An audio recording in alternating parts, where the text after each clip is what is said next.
Did I lose Bob? Well, there you are. I was such a wonderful scholar that when my father was president of the school board in the high school that I was going to, I managed to get kicked out of every single class, except the football coach's class. I was scared of him. But one day I got the giggles for half an hour, and anyway, then I went to Texas Lutheran College, and this was during the Vietnam War. I got there January 1964 at Saugabill's gas station, and there were 2 drinking fountains, black and white, 3 bathrooms, men, women, and colored. 1964. And Ike started integrating schools, and things got better. As time went on, I heard Dr. Martin Luther King speak in Florida, and he said, "We do not want to be your brother-in-law, just your brother." And that man could have lit this country up if he wasn't committed to the nonviolent protest. We need people like him now. Abe Lincoln said, when somebody's right, stand with them, with the wrong, step aside. Ballots are much better than bullets, and that sort of thing. And with malice towards none and charity for all. This great forgiving heart of his loved Thomas Jefferson. He loved him. But before I go into that a little deeper, I want to tell you a little bit more about me. I left this hard left school who was talking about the Mandela, the idea that other countries would start to fall to communism if we didn't stay in Vietnam. They just said that whole domino thing has been proven wrong. Several of my professors were literally communists. I couldn't stand my dad. He didn't believe me when I said I gotta quit. Bob Springer and I were roommates, and we said we have to go to Vietnam because communism is evil. So we quit college, went into Fort Sam Houston, and we went through officer candidate school testing, did well, and then they noticed that I had itchy spots on my hands, and they sent me to the dermatology clinic out at Fort Sam Houston, and disqualified me. They said that I couldn't survive in a jungle with my skin so fragile. So here I talked Bob into doing that. Years later, I drove a bus to Washington, to Gettysburg, where I recited the Gettysburg Address, and over to where the Flight 93 had come roaring down. And when I saw the Vietnam Memorial Monument, I put my hand on Bob Springer's name, and I froze. And a dear man in his 90s, a World War II vet, came and pulled me away. And that's when I realized for the first time that was my idea to go to Nam with Bob.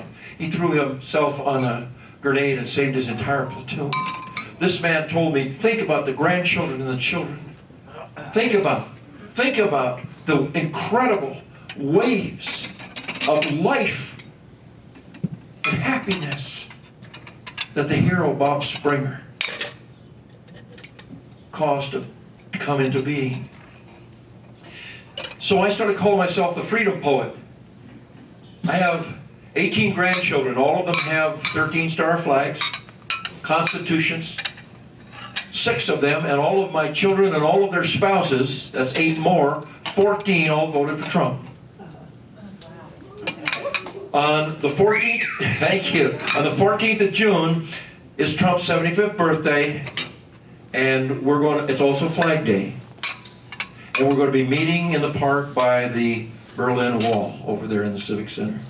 So I dedicate my life. I have taken the pledge that the Founding Fathers took, the 56 men who pledged their lives, their fortunes, and their sacred honor to the truth that, and now I want you to open your constitutions to page 9. These words that I'm about to share with you that you've heard a number of times changed the world. Up until this moment, your value as a human being was determined by your birth, your race, your color, your religion,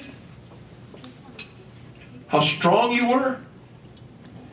Until this moment, July 4th, 1776. There were people that owned all the land in Europe. And they had a rule called entail, which Thomas Jefferson got rid of, which meant that the land had to stay in the firstborn son's hands forever.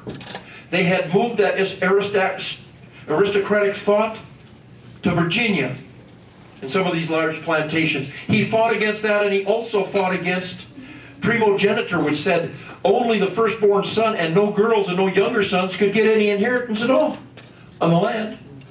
So Thomas Jefferson did so many things that people aren't even aware of, but it all starts with the Declaration of Independence. Now, this gathering at the Second Continental Congress was the best people from all 13 colonies, and they'd had enough of the Boston Massacre. By this time, we'd already had George Washington been commissioned and sent off. That's why he didn't sign the Declaration of Independence, because he was with his troops. Of course, he was elected unanimously. Then,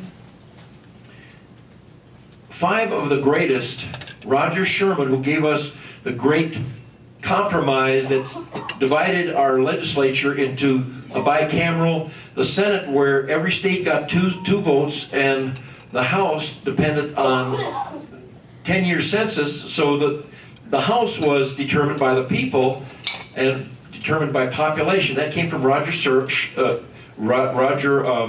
Sherman. Then Livingston was there, who became the great ambassador to France, who almost fell over when Napoleon told him, you can have it all, the Louisiana Purchase. He sat there at the behest of Thomas Jefferson. Then, of course, there was Ben Franklin, who was probably the most beloved man in America, him and George Washington at that time. Just absolutely astounding, funny, genius man, beloved in France. He was there in the group of 5, and then there was John Adams, who Thomas Jefferson called the Colossus of the Second Continental Congress. He made everybody stand up when he stood up. When they realized what they were about to do, think about this. They were going to declare war and independence from and against the strongest army and navy in the world, plus the incredible Hessian mercenaries that had 17-inch bayonets and were ruthless. So they sat there in this, just say, a daunting quiet before the vote. Up jumps John Adams and says, I'm for the Declaration now and forever. If I live or if I die, it is to the Declaration. And he went on about how important it was, and the words that he spoke. Abigail Adams had told him again and again, it is better to die free than live a slave. This was the heart and soul of these men. Because, and so then this great man, John Adams, they thought he was going to write the Declaration of Independence. In fact, Thomas Jefferson said to him, hey, who's going to write this thing? He said, you got to, Tom, for 3 reasons. I'm obnoxious, people don't like me. You're from Virginia, which is kind of between the Deep South and the North. But the big reason is you write 10 times better than me.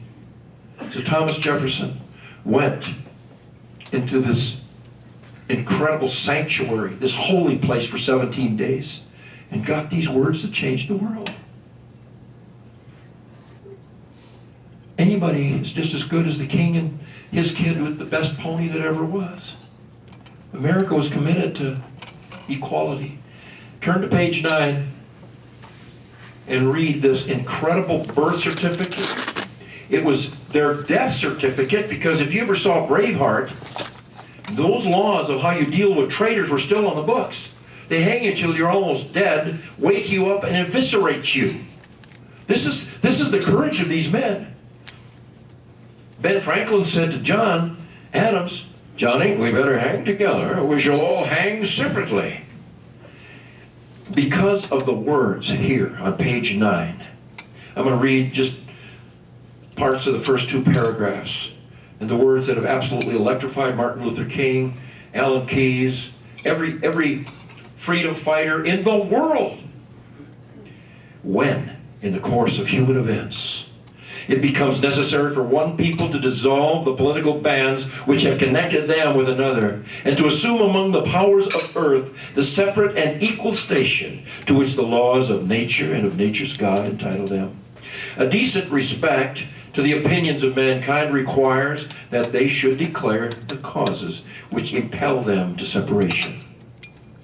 Then the magic, the world pivoted, the world changed, and the angels sang.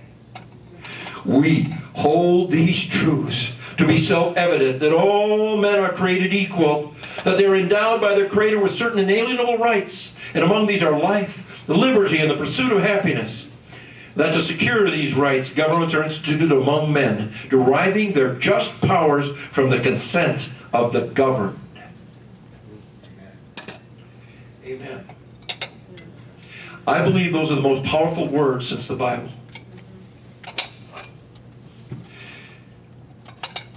The title of my talk is Why Thomas Jefferson Belongs on Mount Rushmore. He's been reviled more than any of the four up there. And I'll talk about the 5 biggest charges against him and defend him as though I were Abe Lincoln after a little while. And here I go on. From the dawn of time, people were divided in classes. And the slaves and the inferior and the powerless were in huge majority. Nations were built by conquest, and the conquered had no choice but to serve or die. Warlords and their families ruled many. Kings and nobles, many more.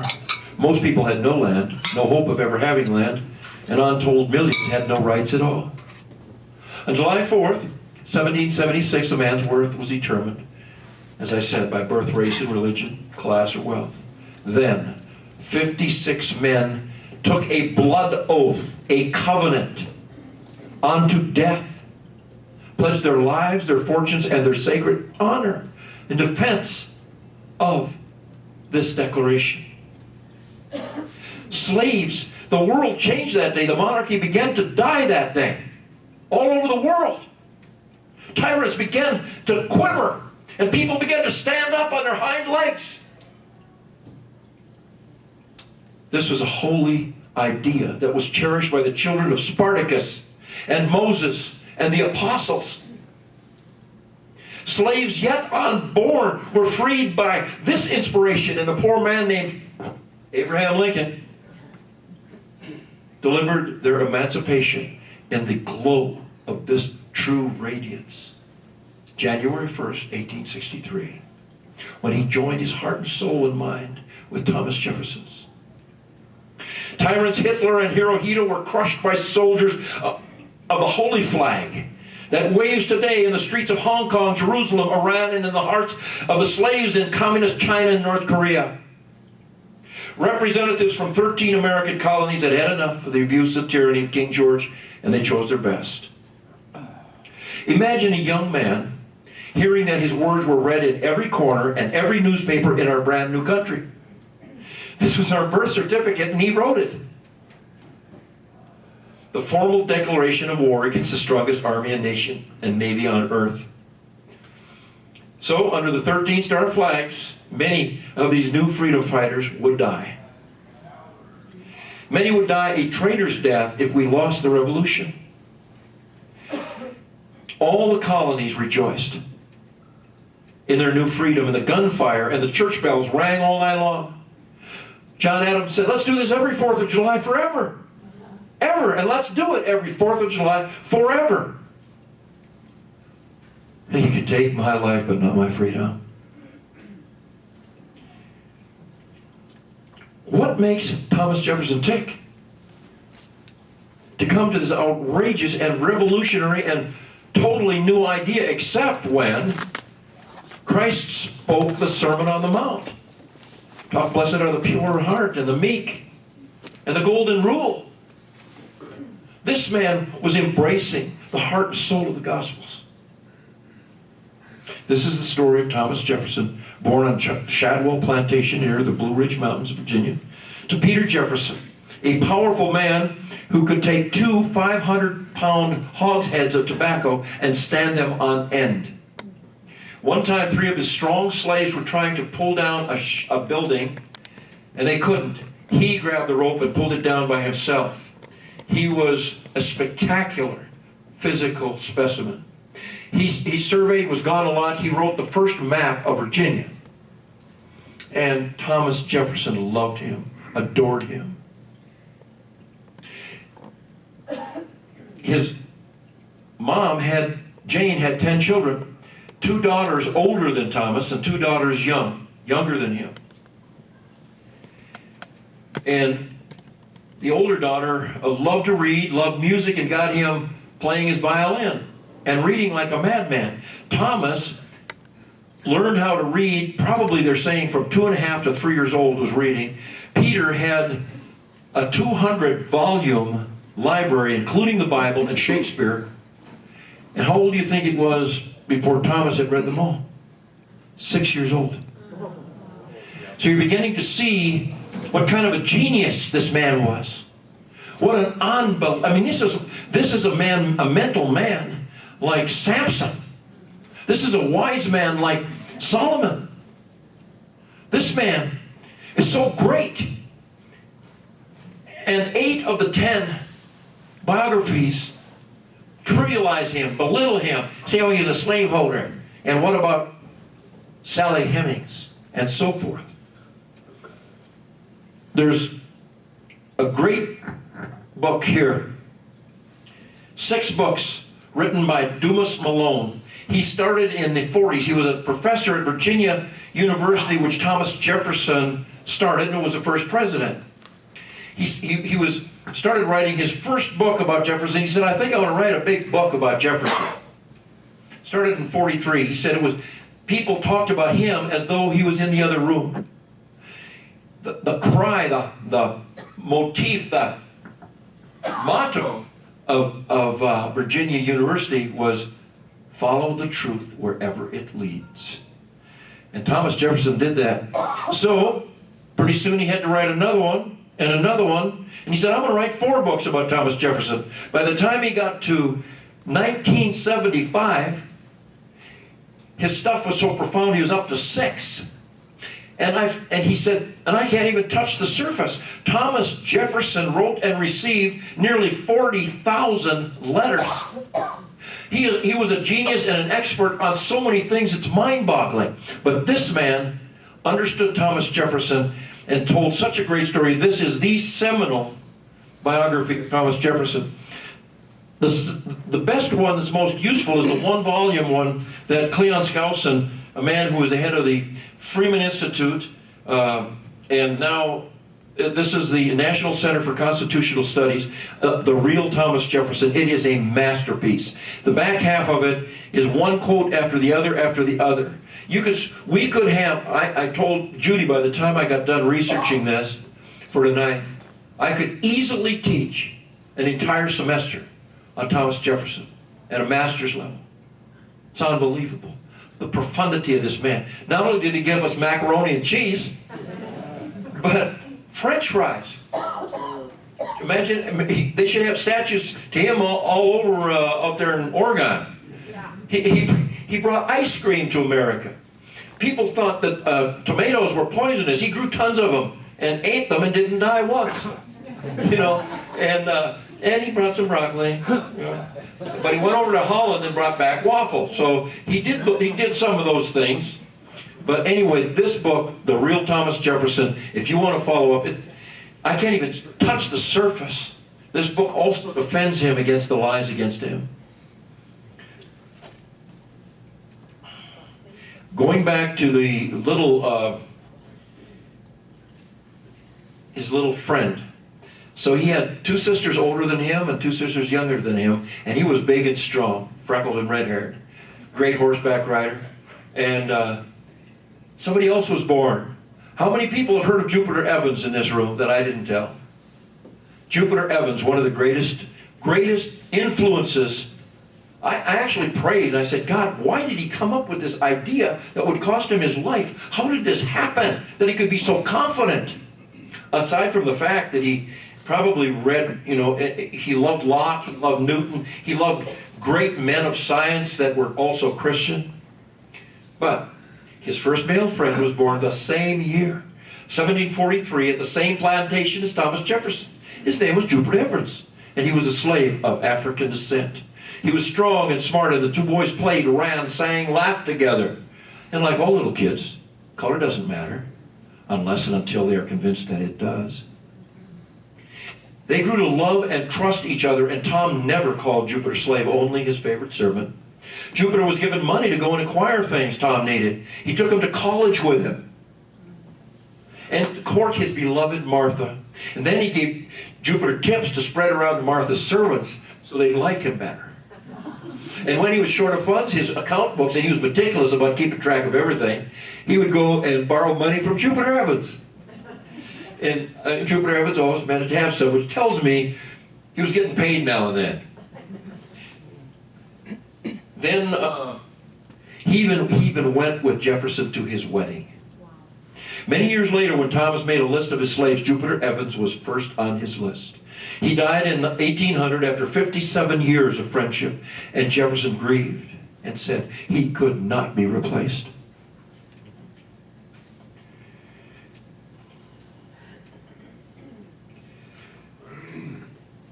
Then Peter died when Jefferson was only 14, and he was just absolutely crushed.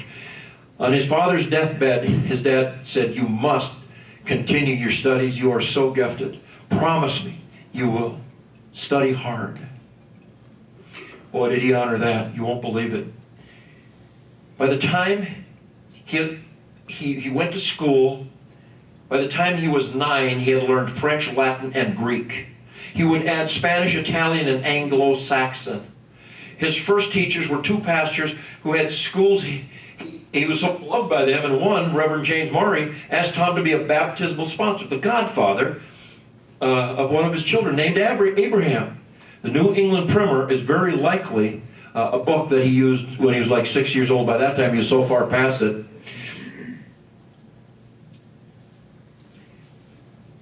He made his first really great male white friend, Dabney Carr, who became his brother-in-law, and the father of Thomas's most infamous relative, Peter Carr. We'll talk about him later.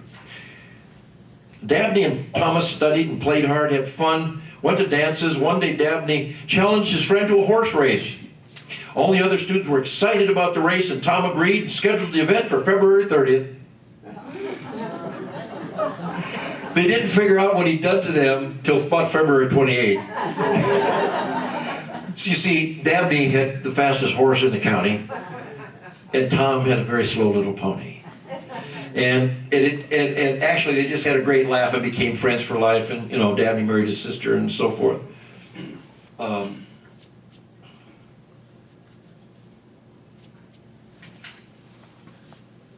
Thomas Jefferson was enrolled as an advanced student at the College of William and Mary when he was 16 years old. He was already 6'2.5" and eager to learn. He usually studied, get this, till 2 in the morning, up at 6. He said the sun never caught him in bed his whole life. Till maybe the last couple of weeks when he was struggling, trying to make it to the 4th of July, the 50th anniversary. He saw and rejected much of the college fund during the week, and he believed Asa, who said you can know a man by the company he keeps. His first great intellectual companion was the Scottish math professor, Dr. William Small. Tom called him profound in most of the useful branches of science. They became daily companions, even away from class. And Jefferson said, "It was my great good fortune and what probably fixed the destinies of my life to become befriended by Dr. Small." Dr. Small turned him on to Isaac Newton, who, some people say an apple fell on his head and he figured out gravity. That may or may not have happened, but he also noticed when you put a bigger charge in a cannonball went a little further. Isaac Newton came up with calculus and determined that if you shot that thing hard enough, you could attain escape velocity. Imagine how exciting it was to a genius like Thomas Jefferson to realize if we can go fast enough, we can orbit the Earth like the moon does. And I could just go on and on forever about Bacon and Newton and John Locke, because these were the three greatest men in the eyes and the mind of Thomas Jefferson, because of this friend and the next two I'm going to mention. Small introduced Tom to Francis Fauquier, the governor of Virginia, and the great lawyer and future signer with him of the Declaration of Independence, George Wythe. These three men were regarded as among the most outstanding intellects of the time. They soon included the prodigious genius Thomas Jefferson as their dinner companion. And these men pushed him towards religious, philosophical, and scientific work of the men, John Locke, Bacon, and Isaac Newton, that Jefferson would come to call the greatest men of history. The governor then invited Jefferson to play weekly concerts at the governor's mansion. He was so great, playing cello and violin, astoundingly good. His favorite slaves would say he hummed and sang all the time under his breath, incredibly cheerful, always, and often minuets. You know, and a pretty good dancer too, I guess. So you'd think a man like this would quite do well with the young ladies. Oh, let's see how that went. He called George White the second father, the greatest friend and influence, and although he was a good dancer, and he met a lovely woman named Rebecca, he called Belinda Burwell, and he decided at the age of 20 to ask her to marry him. When the magic moment arrived, this is what he wrote to his friend John Page. In the most melancholy fit that ever any poor soul was, I sat down to write to you last night, as merry as dancing with Belinda and the Apollo could make me. I never thought the succeeding sun would have seen me so wretched as I now am. I was prepared to say a great deal in as moving language as I knew how. But when I had the opportunity of venting them, just a few broken sentences uttered in great disorder and interrupted with pauses of uncommon length were the two visible marks of my strange confusion.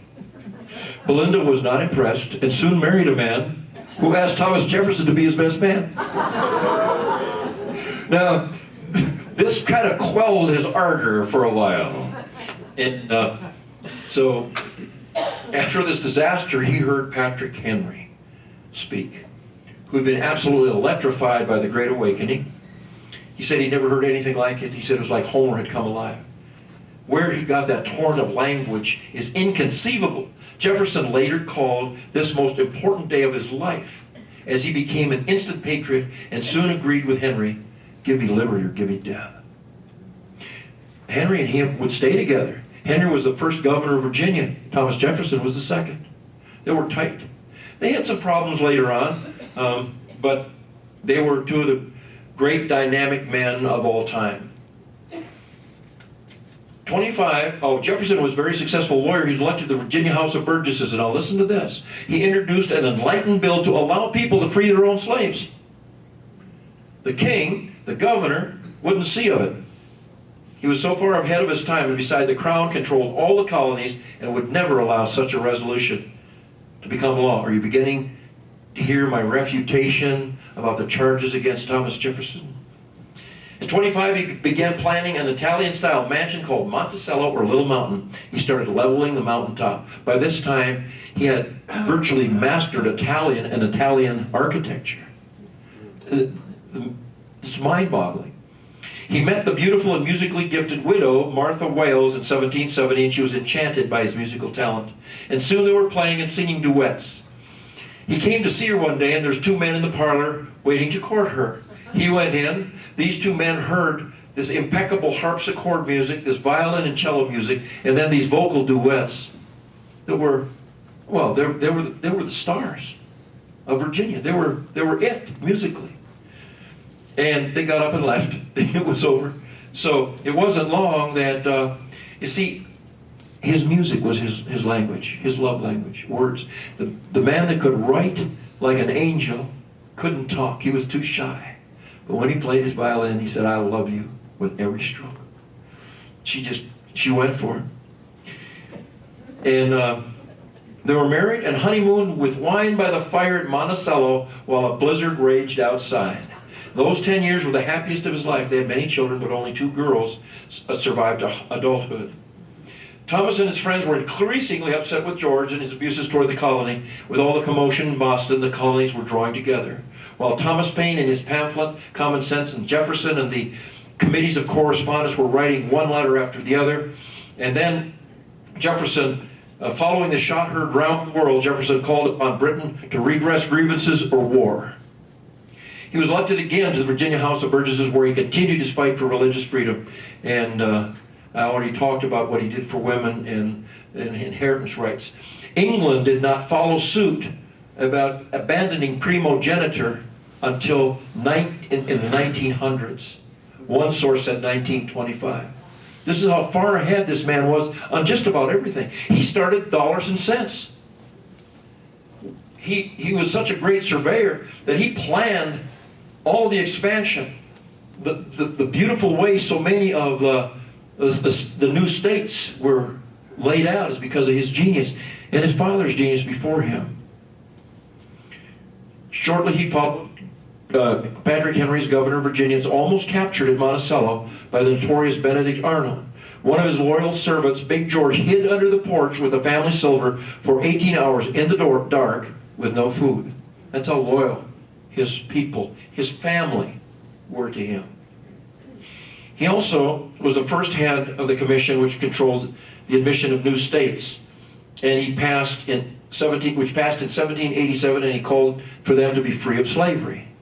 This is another thing about this man who's been reviled about slavery. So because of that, Ohio, Indiana, Michigan, Wisconsin, Ohio never had slavery. The war was won, and General Washington gathered the leaders of the colonies to strengthen their new government, which to this point could neither tax nor draft soldiers. Jefferson sent many books. By this time he was in France with Ben Franklin and John Adams, negotiating treaties with many countries. Can you imagine? It's been said that this was the greatest trio of ambassadors, of negotiators in the history of the world. I mean, all three of these people were just off the charts smart. Between them, I think they had 10 languages. So he sent many books back to Madison, who was becoming the leader, and he said, he's been accused of not supporting the Constitution. He loved the Constitution except for two fatal flaws. You've got to have a Bill of Rights. And you don't have a time limit on the king, which a president without a term limit could become. He said, you've got to have both of those things, or this is in grave danger. Well, here's how cool the founding fathers were. George Mason, Patrick Henry, and a lot of others said they're not going to sign that, in September 17th, 1878, they passed the Constitution, but it had to have 9 states to be ratified. So they promised that the first Congress that had never been assembled yet would pass a Bill of Rights. Said, oh, these men shook hands and promised. So after that moment, James Madison became absolutely diligent and campaigned like a maniac to go to Congress, to the first Congress. And they did, in fact, pass 12 amendments, which 10 of them got passed and were the Bill of Rights. And the first Secretary of State convinced George Washington that, please, only be president for 2 terms. They love you, they could make you king tomorrow. In fact, George III said, if George Washington doesn't become king of America, he's the greatest man on earth. And many people, including Hamilton and others, really thought seriously about George Washington being king. So those 2 issues happened. We got this incredible Constitution, and and then a really strange thing happened because the 12th Amendment hadn't been passed yet.